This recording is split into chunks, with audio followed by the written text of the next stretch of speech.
19 members ಆದ್ರು.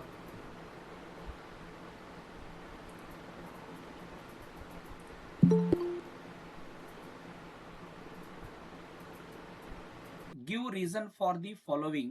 Restriction enzymes are called molecular seizure. DNA ligase is used in genetic engineering. Chilled ethanol is used in DNA isolation. Smaller DNA fragments move farther in a gel slab. Thermostable DNA polymerase used in the polymerase chain reaction. ಹಾಗಾದ್ರೆ ಇದು hot question ಅಲ್ಲಿ ಬರುವಂತದ್ದು HOT. Okay, just ಇಲ್ಲಿ answer ಅವರು already 50% answer ಅನ್ನ ಕೊಟ್ಟು ಬಿಟ್ಟಿದ್ದಾರೆ. Remaining 50% ಅನ್ನ ಅಷ್ಟೇ ನೀವು ಫೈಂಡ್ ಔಟ್ ಮಾಡಬೇಕಿಲ್ಲಿ. ಅದರದ ರೀಸನ್ ಬರೀಬೇಕು. ಯಾಕೆ ರಿಸ್ಟ್ರಿಕ್ಷನ್ ಎಂಜೈಮ್ಸ್ ಗಳನ್ನ ಮೊಲಿಕ್ಯುಲರ್ ಸೀಸರ್ ಅಂತ ಕರೀತಾರೆ? ಸೀಸರ್ ಅಂದ್ರೆ ಏನು? ಕತ್ರಿ, ಕಟ್ ಮಾಡೋದು. ಅಂದ್ರೆ ಇದು ಏನ್ ಮಾಡ್ತಾ ಇರುತ್ತೆ? Cut DNA at specific recognition sequence produce the DNA fragments. ಅಂದ್ರೆ DNA ಮೊಲಿಕ್ಯೂಲ್ಸ್ ಗಳೇನಿರ್ತಾವಲ್ಲ, ಈಗ ಇದು DNA ಸ್ಯಾಂಪಲ್ ಅಂತ ತಿಳ್ಕೊರಿ. ಇದು ದೊಡ್ಡದಾಗಿರುವಂತ DNA ಮೊಲಿಕ್ಯೂಲ್ಸ್ ಅನ್ನ ಪೀಸ್ ಗಳನ್ನಾಗಿ ಅಂದ್ರೆ ಫ್ರಾಗ್ಮೆಂಟ್ಸ್ ಗಳನ್ನಾಗಿ ಕಟ್ ಮಾಡುವಂತ ಕೆಲಸ ಮಾಡ್ತಾ ಇರುತ್ತೆ. DNA ligase used in genetic engineering. Genetic engineering ಅಲ್ಲಿ DNA ಲೈಗೇಸ್ ಕೆಲಸ ಏನು? Join the DNA fragments. ಈಗ ಕಟ್ ಆಗಿರುವಂತ ಈ DNA ಪೀಸಸ್ ಗಳನ್ನ ಏನ್ ಮಾಡತ್ತಪ್ಪ ಅಂತಂದ್ರೆ ಜಾಯಿಂಟ್ ಮಾಡುತ್ತೆ. DNA is insoluble in cold ethanol. Cold ethanol ಒಳಗಡೆ DNA ಕರಗಂಗಿಲ್ಲ. ಅದಕ್ಕಿಂತ ಮುಖ್ಯವಾಗಿ DNA is formed the precipitate with the chilled ethanol. Ethanol ಜೊತೆಗೆ ಅದು ಚೆನ್ನಾಗಿ ಬೆರೆಯುತ್ತೆ, ನಮಗೆ DNA ಮೊಲಿಕ್ಯೂಲ್ಸ್ ಗಳು ಕಾಣುತ್ತೆ. Move next smaller DNA fragments move farther in a gel slab. ಯಾಕೆ? That is due to the sieving effect. ಈಗ ನಾವು ಜೆಲ್ ಎಲೆಕ್ಟ್ರೋಫೋರೆಸಿಸ್ ಅಲ್ಲಿ ರಿಸ್ಟ್ರಿಕ್ಷನ್ ಎಂಡೋನ್ಯೂಕ್ಲಿಯಸ್ ಅನ್ನ ಹಾಕ್ತಿವಿ, ಎಂಜೈಮ್ಸ್ ಗಳನ್ನ ಹಾಕ್ತಿವಿ. ಕೆಲವೊಂದಿಷ್ಟು ಫ್ರಾಗ್ಮೆಂಟ್ಸ್ ದೊಡ್ಡ ಆಗ್ತಾವು, ಕೆಲವೊಂದಿಷ್ಟು ಫ್ರಾಗ್ಮೆಂಟ್ಸ್ ಸಣ್ಣ ಆಗ್ತಾವು. ಅಲ್ಲಿ ಸೀವಿಂಗ್ ಇಫೆಕ್ಟ್ ಏನಿದೆಯಲ್ಲ, ಚಿಕ್ಕ ಚಿಕ್ಕ ಫ್ರಾಗ್ಮೆಂಟ್ಸ್ ಗಳು ಆ ಸೀವಿಂಗ್ ಇಫೆಕ್ಟ್ ಮುಖಾಂತರ ಫಾಸ್ಟ್ ಆಗಿ ಮೂವ್ಮೆಂಟ್ ಆಗ್ಬಿಡ್ತಾವೆ. ದೊಡ್ಡ ಫ್ರಾಗ್ಮೆಂಟ್ಸ್ ಗಳು ಏನಕ್ಕಾವ ಅಂದ್ರೆ ಹಿಂದಕ್ಕೆ ಉಳ್ಕೊಂಡ್ಬಿಡುತ್ತೆ. That is move faster than larger fragments due to the sieving effect. Sieving ಅಂದ್ರೆ ಒಳಗಡೆ ಇರುವಂತಹ ಪೋರ್ಸ್, ರಂಧ್ರಗಳು. Next thermostable DNA molecule polymerase in chain reaction. Why thermostable? Thermo means what? Thermo ಅಂತಂದ್ರೆ ಏನು? That is nothing but heat sensible. Okay, it remains active at the higher temperature. Higher temperature ಗೆ ಅದು active ಆಗಿರುತ್ತೆ. So ಹಾಗಾಗಿ thermostable enzymes ಗಳನ್ನ ಏನ್ ಮಾಡುತ್ತಂದ್ರೆ ಅಲ್ಲಿ use ಮಾಡೋದು. ಮೈಂಡ್ ಪೂರ್ತಿ ತಲೆ ಓಡಿಸುವಂತ ಕ್ವಶನ್ಸ್ ಗಳೆಲ್ಲವೂ. Justify below given statement. RNA polymerase cannot transcribe a gene itself. RNA ತನ್ನಷ್ಟಕ್ಕೆ ತಾನೇ ಜೀನ್ಸ್ ಅನ್ನು ಫಾರ್ಮೇಶನ್ ಮಾಡಲ್ಲ. Transcription and translation are the separated by site ಅಂದ್ರೇನು? ಜಾಗ. And not coupled in eukaryotes. Coupled ಅಂದ್ರೇನು? ಮಿಕ್ಸ್ ಆಗೋದು. Which RNA polymerase enzyme involved in the transcription of rRNA. ಇದಕ್ಕೆ 1 marks. ಅದಕ್ಕೆ ತಲೆ ಓಡಿಸುವಂತ ಕ್ವಶನ್ಸ್ ಅಂತ ಹೇಳ್ತೀವಿ ನಾವು. ಇದ್ರ ಕೇಳಿರೋದು ಯಾವುದ್ರಲ್ಲಿ ಅಪ್ಪ ಅಂತಂತಂದ್ರೆ ಇದು ಆಕ್ಚುಲಿ ಯೂಕ್ಯಾರಿಯೋಟಿಕ್ ಆರ್ಗ್ಯಾನಿಸಮ್ಸ್ ಅಲ್ಲಿ ಇರುವಂತಹ ಒಂದು ಕ್ವಶನ್. ನೋಡಿಲಿ, ಯೂಕ್ಯಾರಿಯೋಟ್ಸ್ ಅಂತ ಮೆನ್ಷನ್ ಮಾಡಿದಾರಲ್ಲ, ಅದಕ್ಕಿಂತ ಮುಂಚೆ RNA ಹಕೀಕತೆ ಹೇಳ್ತೀನಿ ಕೇಳಲಿ. RNA is N single standard molecule. ತನ್ನಷ್ಟಕ್ಕೆ ತಾನೇ ಟ್ರಾನ್ಸ್ಕ್ರೈಬ್ ಮಾಡ್ಕೊಳ್ಳಲ್ಲ. ಯಾಕೆ ಅಂತಂದ್ರೆ RNA polymerase cannot recognise the promoter alone. RNA polymerase ಬೇಕಾಗತ್ತೆ ನಮಗೆ RNA ದಿಂದ RNA ರೆಡಿ ಮಾಡಬೇಕಾದ್ರೆ. ಅದು ಒಂದು ಎನ್ಸೈಮ್. ಅದು ತನ್ನಷ್ಟಕ್ಕೆ ತಾನೇ ಪ್ರಮೋಟರ್ ಅನ್ನ ಫೈಂಡ್ ಔಟ್ ಮಾಡ್ಲಿಕ್ಕೆ ಅದಕ್ಕೆ ಎಬಿಲಿಟಿ ಇಲ್ಲ. ಅದು ಏನ್ ಮಾಡತ್ತಂತಂದ್ರೆ that depends on the promoter region and require transcription factor to bind the, ನಾವು ಅಲ್ಫಾ ರೀಸನ್ ಅಂತ ಕರಿತೀವಿ, ಅಲ್ಫಾ ಫ್ಯಾಕ್ಟರ್ ಅಂತ ಹೇಳಿ. ಅದೇನ್ ಮಾಡತ್ತಂತಂದ್ರೆ RNA ಪಾಲಿಮರೇಸ್ ಅನ್ನ ರಿಕಗ್ನೈಸ್ ಮಾಡಿ ಅದನ್ನ ಪ್ರಮೋಟರ್ ರೀಸನ್ ಕಳಿಸಿ ಬರ್ತದೆ, ಮತ್ತೆ initiate the transcription. By chance RNA ಪಾಲಿಮರೇಸಿಗೆ ತನ್ನಷ್ಟಕ್ಕೆ ತಾನೇ DNA ಮೊಲಿಕ್ಯೂಲ್ ಮೇಲೆ ಕುತ್ಕೊಂಡು ಎಷ್ಟು ಬೇಕಾದಷ್ಟು RNA ನ ಸಿಂಥೆಸಿಸ್ ಮಾಡುವಂತ ಕೆಪಾಸಿಟಿ ಇದ್ದಿತ್ತಂದ್ರೆ ಬಹಳಷ್ಟಕ್ಕೊಂದು RNA ಮೊಲಿಕ್ಯೂಲ್ ಫಾರ್ಮೇಶನ್ ಆಗಿರ್ತಿದ್ವು. ಬಟ್ ಆದ್ರೆ RNA ಪಾಲಿಮರೇಸ್ ಎಂಜೈಮಿಗೆ ಅಷ್ಟು ಕೆಪಾಸಿಟಿ ಇಲ್ಲ. ಅದು ಏನ್ ಮಾಡತ್ತಂದ್ರೆ ಅಲ್ಫಾ ಫ್ಯಾಕ್ಟರ್ ಮೇಲೆ ಡಿಪೆಂಡ್ ಆಗತ್ತೆ. ಅದು ಕರ್ಕೊಂಡು ಹೋಗಿ ಕುಂತಾಗ ಮಾತ್ರ ಅದು DNA ಮೇಲ್ಗಡೆ ಕುತ್ಕೊಂಡು RNA ಮೊಲಿಕ್ಯೂಲ್ ಅನ್ನ ಫಾರ್ಮೇಶನ್ ಮಾಡುತ್ತೆ. ಅದು 2 ಮಾರ್ಕ್ಸ್ ಇರುವಂತ ಕ್ವಶನ್ ಇದು. Next, transcription translation R separated by site. ಯಾವ ಸೈಟ್ ಇಂದ ಟ್ರಾನ್ಸ್ಫರ್ ಆಗಿದೆ ಯೂಕ್ಯಾರಿಯೋಟಿಕ್ ಒಳಗಡೆ? ಅದಕ್ಕಿಂತ ಮೋಸ್ಟ್ ಇಂಪಾರ್ಟೆಂಟ್ ಆಗಿ ನಿಮ್ಗೆ ಗೊತ್ತಾಗಬೇಕಾಗಿರೋದು ನೋಡಿ, ಯೂಕ್ಯಾರಿಯೋಟಿಕ್ ಸೆಲ್ ಅಲ್ಲಿ ಏನಿರುತ್ತೆ ಹೇಳ್ರಿ? ನ್ಯೂಕ್ಲಿಯಸ್ ಇರ್ತದೆ. ಸೆಲ್ಲದ ಒಳಗಡೆ ಇದು ನ್ಯೂಕ್ಲಿಯಸ್. ಈ ನ್ಯೂಕ್ಲಿಯಸ್ ಒಳಗಡೆ ಏನಿರುತ್ತಪ್ಪ ಅಂತಂದ್ರೆ DNA ಮೊಲಿಕ್ಯೂಲ್ ಇರುತ್ತೆ. ಹೌದಾ? ಈಗ DNA ದಿಂದ RNA ಏನು ಫಾರ್ಮೇಶನ್ ಆಗುತ್ತಲ್ಲ ಸಿಂಗಲ್ ಸ್ಟ್ಯಾಂಡರ್ಡ್, ಅದನ್ನ ನಾವು ಏನಂತ ಕರಿತೀವಿ? ಟ್ರಾನ್ಸ್ಕ್ರಿಪ್ಷನ್ ಅಂತ ಕರಿತೀವಿ. ಹಾಗಾದ್ರೆ ಟ್ರಾನ್ಸ್ಕ್ರಿಪ್ಷನ್ ನಡೆಯೋದಲ್ಲಿ ನ್ಯೂಕ್ಲಿಯಸ್ ಒಳಗಡೆ. ಟ್ರಾನ್ಸ್ಲೇಷನ್ ಅಂದ್ರೆ ಏನು? ಟ್ರಾನ್ಸ್ಲೇಷನ್ ಅಂತಂದ್ರೆ ಏನು? RNA ಮೊಲಿಕ್ಯೂಲ್ ಇದ್ದಿದ್ದು ಅಮೈನೋ ಆಸಿಡ್ಸ್ ಗಳನ್ನ ಕಂಬೈನ್ ಮಾಡಿ ಒಂದು ಲಾಂಗ್ ಪಾಲಿಪೆಪ್ಟೈಡ್ ಚೈನ್ ಫಾರ್ಮೇಶನ್ ಮಾಡುತ್ತೆ. ಅದು ಯಾವ್ದಪ್ಪ ಅಂದ್ರೆ ಪ್ರೋಟೀನ್. ಪ್ರೋಟೀನ್ ಸಿಂಥೆಸಿಸ್ ಆಗುವಂತ ಪ್ರೊಸೆಸ್ಗೆ ನಾವು ಟ್ರಾನ್ಸ್ಲೇಷನ್ ಅಂತ ಕರಿತೀವಿ. ಇದು ನಡೆಯೋದಲ್ಲಿ ಸೈಟೋಪ್ಲಾಸಮ್ ಒಳಗಡೆ, ಅಂದ್ರೆ ನ್ಯೂಕ್ಲಿಯಸ್ ಹೊರಗಡೆ. ಸೊ ಹಾಗಾಗಿ ಈ ನ್ಯೂಕ್ಲಿಯರ್ ಮೆಂಬ್ರೇನ್ ಏನಿದೆಯಲ್ಲ, ಇದು ಏನ್ ಮಾಡುತ್ತೆ? ಟ್ರಾನ್ಸ್ಕ್ರಿಪ್ಷನ್ ಪ್ರೊಸೆಸ್ ಒಳಗಡೆ ನಡಿಲಿಕ್ಕೆ ಕೊಡ್ತಾ ಇತ್ತಂದ್ರೆ ಟ್ರಾನ್ಸ್ಲೇಷನ್ ಪ್ರೊಸೆಸ್ ಹೊರಗಡೆ ನಡಿಲಿಕ್ಕೆ ಜಾಗವನ್ನ ಪ್ರೊವೈಡ್ ಮಾಡಿರ್ತದೆ. ಇಷ್ಟು ಬರೆದ್ರೆ ನೀವು 2 marks. Next, RNA polymerase enzyme involved in the transcription of 5S rRNA. 5S ಬಿಟ್ಬಿಡ್ರಿ, rRNA ಗೆ ಯಾವುದು? RNA polymerase 3. ಹಾಗಾದ್ರೆ RNA ಪಾಲಿಮರೇಸ್ 1 ಮತ್ತೆ RNA polymerase 2, 3 types of polymerase ನಮಗೆ ಯೂಕ್ಯಾರಿಯೋಟಿಕ್ ಸೆಲ್ ಅಲ್ಲಿ ಸಿಗುತ್ತೆ. ಅವು ಬೇರೆ ಬೇರೆ RNA ಮೊಲಿಕ್ಯೂಲ್ಸ್ ಗಳನ್ನ ಫಾರ್ಮೇಶನ್ ಮಾಡೋದ್ರಲ್ಲಿ ಇನ್ವಾಲ್ವ್ಮೆಂಟ್ ಆಗ್ತಾ ಇರುತ್ತೆ. ನೆಕ್ಸ್ಟ್ ಕ್ವಶನ್ ಬರ್ರಿ. Refer to the genetic code dictionary table and answer the below questions. ಇಲ್ಲಿ ನಮಗೆ ಟೆಕ್ಸ್ಟ್ ಬುಕ್ ಅಲ್ಲಿ ಕೊಟ್ಟಿರುವಂತ ಕಂಪ್ಲೀಟ್ ಒಂದು ಚಾರ್ಟ್ ಅನ್ನ ಕೊಟ್ಬಿಟ್ಟರು. ಕೆಳಗೆ ಏನ್ ಹೇಳ್ತಾರಂದ್ರೆ, list the number of amino acids coded by 1 codon, 2 codon, 3 codon, 4 codon and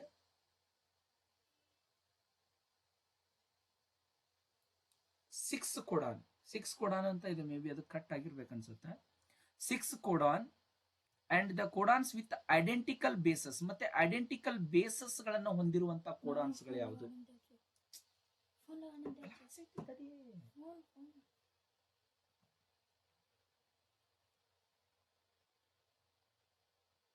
ಎಲ್ಲೋಗ್ಯಾರ ನಿಮ್ಮ ಮಮ್ಮಿ? ಎಲ್ಲೋಗ್ಯಾಳ? ಯಾಕ?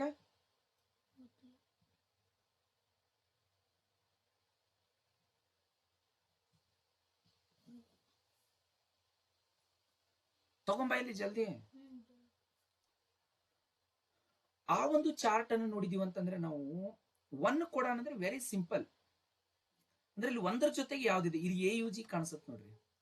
ಮಿಥಿಯೋನೈನ್ AUG and tryptophan UGG. 2 codon ಅದು 9 ಸಿಗ್ತಾವ ನಮ್ಗೆ. Phenyl alanine, tyrosine, histidine, cystine ಇಲ್ಲೆಲ್ಲ ಬರ್ದಿದ್ವಿ ನೋಡ್ರಿ.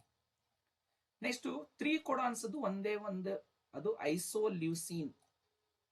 4 ಕೋಡಾನ್ಸ್ ಅದು 5 ಸಿಗುತ್ತೆ, ಗ್ಲೈಸಿನ್, ಅಲನಿನ್, ವ್ಯಾಲಿನ್. 6 ಕೋಡಾನ್ಸ್ ಅದು 3 ಸಿಗ್ತಾವ, leucine, ಸಿರಿನ್, ಅರ್ಜಿನಿನ್. 4 amino acids coded by degenerate codons. More than 1 codon codes for the same amino acids. ಅಂದ್ರೆ ಒಂದಕ್ಕಿಂತ ಹೆಚ್ಚಿಗೆ ಕೋಡಾನ್ಸ್ ಒಂದೇ ಅಮೈನೋ ಆಸಿಡ್ಸ್ ಜೊತೆಗೆ ಏನಾಗಿರ್ತದ ಅಂತಂದ್ರೆ ಕಂಬೈಂಡ್ ಆಗಿರ್ತದ. ಒಂದಕ್ಕಿಂತ ಹೆಚ್ಚಿಗೆ ಅಂತಂದ್ರೆ ಸಿಮಿಲರ್ ಬೇಸಸ್ ಗಳನ್ನು ಹೊಂದಿರುವಂತದ್ದು. ಫಾರ್ ಎಕ್ಸಾಂಪಲ್ ಲ್ಯೂಸಿನ್ ಒಳಗೆ ನೋಡ್ರಿ, ಯು ಮತ್ತೆ ಅದೇ ರೀತಿಯಾಗಿ ಸಿರಿನ್ ಒಳಗಡೆ ಯುಸಿ ಈ ರೀತಿ ರಿಪಿಟೇಷನ್ಸ್ ಆಗಿ ಬರುವಂತದ್ದನ್ನ ಏನಂತ ಕರಿತೀವಿ ಅಂತಂದ್ರೆ coded by more than 1 codon. Next, Mendelian disorder may be autosomal. ಇಲ್ಲಿ ಕ್ವಶನ್ ಕೊಟ್ಟಿದ್ದಾರೆ, Mendelian disorder may be autosomal or sex linked, dominant or recessive, homozygous or heterozygous, conditions ಇವೆಲ್ಲ. Pedigree symbols are used to analyze these disorders in human population. Mention the genotypes of the following pedigree symbols. ಅಂದ್ರೆ ಅವ್ರು ಏನ್ ಹೇಳ್ತಾರೆ, autosomal ಇರಬಹುದು, sex linked ಇರಬಹುದು, dominant ಇರಬಹುದು, recessive ಇರಬಹುದು, ಹೋಮೋಜೈಗಸ್ ಇರಬಹುದು, ಹೆಟೆರೋಜೈಗಸ್ ಇರಬಹುದು. ಸೊ ನೀವು ಇದನ್ನ ಜಿನೋಟೈಪ್ಸ್ ಅನ್ನ ಮೆನ್ಷನ್ ಮಾಡ್ರಿ ಅಂತ ಕೇಳ್ತಾರೆ. ಒಂದೇದು ಏನ್ ಹೇಳ್ತಾರೆ ಅಂದ್ರೆ ಆಟೋಸೋಮಲ್ ಡಾಮಿನೆಂಟ್. ಇಲ್ಲಿ ಆಟೋಸೋಮಲ್ ಡಾಮಿನೆಂಟ್ ಅಂದ್ರೆ ಏನು? ಡಾಮಿನೆಂಟ್ ಅಂದ್ರೆ ಫಾರ್ ಎಕ್ಸಾಂಪಲ್ ಕ್ಯಾಪಿಟಲ್ ಎ ಅನ್ನ ನಾವು ಡಾಮಿನೆನ್ಸಿ ಅಂತ ತಿಳ್ಕೊ. ಕ್ಯಾಪಿಟಲ್ ಎ ಇದ್ರೆ ರೋಗ ಬರತ್ ಅಂತ ತಿಳ್ಕೊರಿ. ಹಾಗಾದ್ರೆ ಇಲ್ಲಿ ನಾವು 2 ಕ್ಯಾಪಿಟಲ್ ಲೆಟರ್ ಡಾಮಿನೆಂಟ್ ರೀಸನ್ ಅಲ್ಲಿ ತೋರಿಸಬಹುದು. ಕೆಲವೊಂದಿಷ್ಟು ಟೈಮ್ ಅಲ್ಲಿ ಒಂದು ಡಾಮಿನೆಂಟ್ ಇದ್ದು ಒಂದು ರಿಸೆಸಿವ್ ಇದ್ರೂ ಕೂಡ ರೋಗ ಬರುವಂತ ಚಾನ್ಸಸ್ ಇರ್ತದೆ, ರೋಗ ಬರುತ್ತದೆ. ಆಟೋಸೋಮಲ್ ರಿಸೆಸಿವ್ ಅಲ್ಲಿ ಏನಾಗುತ್ತೆ ಹೇಳ್ರಿ, 2 ರಿಸೆಸಿವ್ ಇರ್ಬೇಕು, ಸ್ಮಾಲ್ ಏನೇ ಇರ್ಬೇಕು. ಸೆಕ್ಸ್ ಲಿಂಕ್ಡ್ ಡಾಮಿನೆಂಟ್ ಅಲ್ಲಿ ಏನಾಗುತ್ತೆ ಅಂದ್ರೆ, ಸೆಕ್ಸ್ ಲಿಂಕ್ಡ್ ಅಂತ ಬಂದಾಗ ನಾವು ಎಕ್ಸ್ ಫಿಮೇಲ್ ಒಳಗಡೆ ಮತ್ತೆ XY ಮೇಲ್ ಒಳಗಡೆ ತೋರಿಸಬೇಕು. ಕಂಡೀಷನ್ ಯಾವ್ದಿದೆ ಇಲ್ಲಿ? ಡಾಮಿನೆಂಟ್. ಇಲ್ಲಿ ಆಟೋಸೋಮಲ್ ಡಾಮಿನೆಂಟ್ ಇದ್ದಾಗ ನಾವು ಯಾವ ರೀತಿ ಇಲ್ಲಿ 2 ತೋರಿಸ್ತಿದೀವಲ್ಲ, ಸೊ ಅದೇ ರೀತಿ ಸೇಮ್ ಒಂದು 2ಕ್ಕೂ ಕ್ಯಾಪಿಟಲ್ ಎ ಬರೀರಿ, ಇನ್ನೊಂದು 2 X ಹಾಕಿ, ಒಂದರಲ್ಲಿ ಕ್ಯಾಪಿಟಲ್ ಎ, ಒಂದರಲ್ಲಿ ಸ್ಮಾಲ್ ಎ. ಓಕೆ, ಬಟ್ ಇಲ್ಲಿ ಏನಂತಂದ್ರೆ ಒಂದು ಎಕ್ಸ್ ಇರದೆಯಲ್ಲ ಅದನ್ನ ನಾವು ಡಾಮಿನೆನ್ಸಿ ಕ್ಯಾಪಿಟಲ್ ಏನೇ ತೋರಿಸಬೇಕು ಅಂದ್ರೆ ಇಫೆಕ್ಟಿವ್ ಅಂತ ಕಾಣಿಸುತ್ತೆ. ಸೆಕ್ಸ್ ಲಿಂಕ್ಡ್ ರಿಸೆಸಿವ್ ದಲ್ಲಿ ನೋಡಿ ಮೇಲ್ ಇಫೆಕ್ಟೆಡ್ ಇದೆ, ಫಿಮೇಲ್ ಕೂಡ ಇಫೆಕ್ಟೆಡ್ ಇದೆ. ಇದನ್ನ ಯಾವ ರೀತಿ ತೋರಿಸ್ತೀರಿ? ಇದು ರಿಸೆಸಿವ್ ಇರೋದ್ರಿಂದ ಸೊ ಒಂದನ್ನ X X small a that is sex linked recessive. X and Y male condition ಅಲ್ಲಿ, small a and Y is nothing.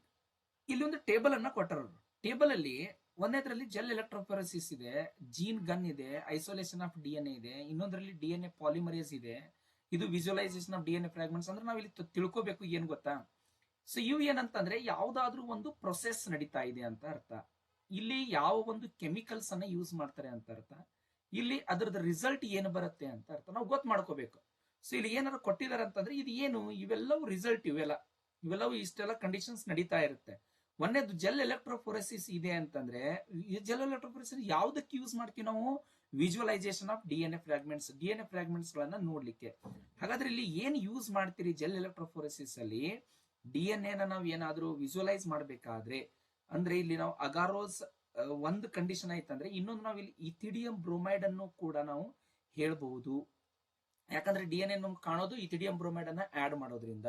So ಇಲ್ಲಿ ಅಗಾರೋಸ್ ಅಲ್ಲ, ಇದು ಇಥಿಡಿಯಂ ಬ್ರೋಮೈಡ್. ನೆಕ್ಸ್ಟ್, ಸೊ ಇಲ್ಲಿ ಯಾವ ಒಂದು ಟೆಕ್ನಿಕಲಿ ನಾವು ಡಿಎನ್ಎ ಪಾಲಿಮರೇಸ್ ಅನ್ನ ಯೂಸ್ ಮಾಡ್ತೀವಿ ಮತ್ತೆ ಅಲ್ಲಿ ಏನ್ ನಡೆಯುತ್ತೆ?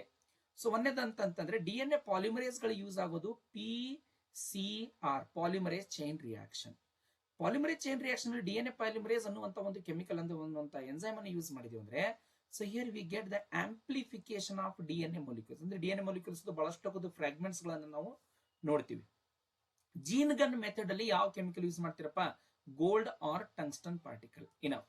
ಐಸೋಲೇಷನ್ ಆಫ್ ಡಿಎನ್ಎ ಒಳಗಡೆ ಪ್ರೆಸಿಪಿಟೇಷನ್ ಆಫ್ ಡಿಎನ್ಎ ಗೋಸ್ಕರ ನಾವು ಹಾಕುವಂತ ಒಂದು ಕೆಮಿಕಲ್ ಯಾವುದು? Chilled ethanol.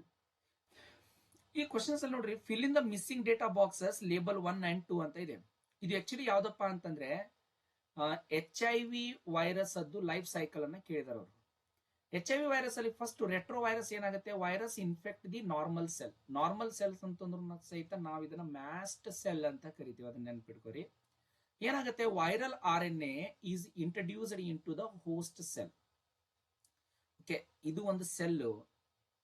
ಇಲ್ಲಿ ಮೇಲ್ಗಡೆಗೆ HIV ವೈರಸ್, ಇದು ಪ್ರೋಟೀನ್ ಕೋಟ್ ಮೇಲ್ಗಡೆ ಇರುವಂತದ್ದು, ಇದು ಒಳಗಡೆ ಇರುವಂತದ್ದು ವೈರಲ್ RNA ಮೊಲಿಕ್ಯೂಲ್. ಇದ್ರ ಒಳಗಡೆ ವೈರಲ್ RNA ಮೊಲಿಕ್ಯೂಲ್ಗಳು ಇರ್ತಾವ.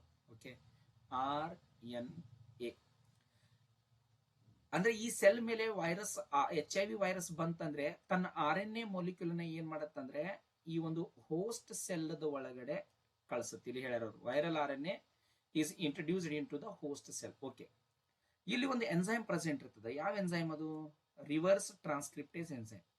ಈ ರಿವರ್ಸ್ ಟ್ರಾನ್ಸ್ಕ್ರಿಪ್ಟೇಸ್ ಎನ್ಸೈಮ್ ಇರೋದ್ರಿಂದ ಈ ವೈರಸ್ RNA ಇದ್ದಿದ್ದು ಏನಾಗಿ ಕನ್ವರ್ಟ್ ಆಗುತ್ತೆ ಅಂತಂದ್ರೆ ವೈರಲ್ DNA ಆಗಿ ಕನ್ವರ್ಟ್ ಆಗುತ್ತೆ.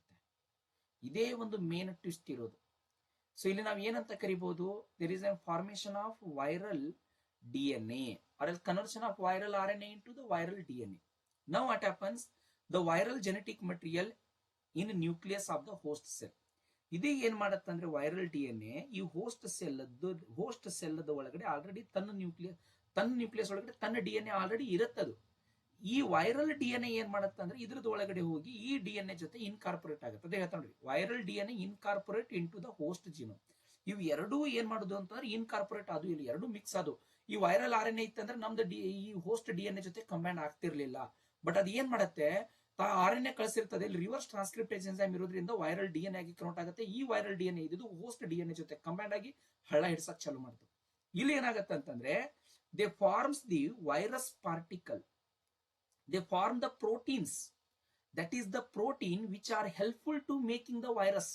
ವೈರಸ್ ಗಳಿಗೆ ಬೇಕಾಗಿರುವಂತ ಕೆಮಿಕಲ್ಸ್ ಗಳನ್ನ ಪ್ರೊಡ್ಯೂಸ್ ಮಾಡಕ್ಕೆ ಚಾಲು ಮಾಡ್ಬಿಡ್ತವೆ. ಸೊ ಇಲ್ಲಿ ನಾವು ಏನಂತ ಕರಿಬಹುದು ಅಂತಂದ್ರೆ ಎರಡನೇ ಪಾಯಿಂಟ್ ಅಲ್ಲಿ viral DNA is produced by reverse transcriptase ಅಲ್ಲ. New viral RNA is produced by the infected cell.